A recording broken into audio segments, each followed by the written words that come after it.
Hello, everyone. Welcome back. Today, we are going to be talking about rational exponents. So, in other words, how can we evaluate rational exponents?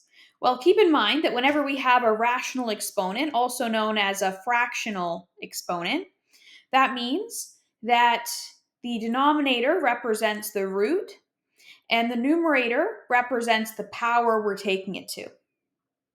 So, I'm going to go through 6 examples of this. The first one says negative 125 to the power of 1/3. So that means that 1 is the power and 3 is the root. Now, of course, taking anything to the power of 1 doesn't actually do anything. So in this case, we can just focus on the root. What is the cube root? The cube root of negative 125. Well, that would be negative 5. And so our answer is negative 5. Okay, let's try another one. This one here has 5 as the numerator, so that means 5 is our power, and 3 is our denominator, which means that 3 is our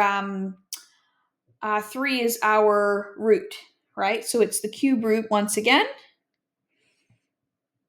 cube root of 8, and that's the power of 5. Okay, so what is the cube root of 8? Cube root of 8 is 2. So it's 2 to the power of 5. And that is just going to be 32. Okay, what about 256 to the power of 3/4? Well, that is going to be the 4th root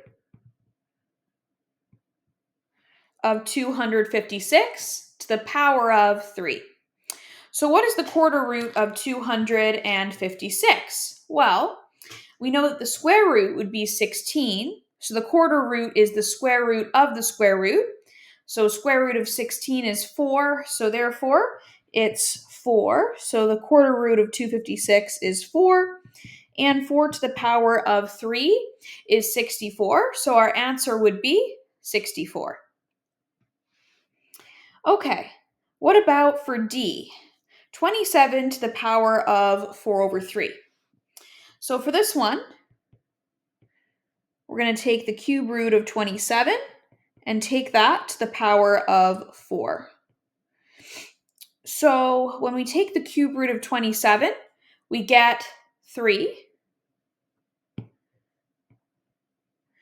And 3 to the power of 4 is 81. So our answer is 81.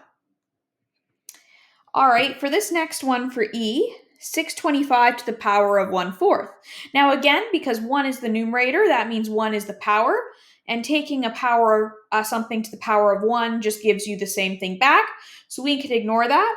This is just going to be the quarter root of 625. And that's going to give us 5. All right, then we have F. 1,000 to the power of 2/3.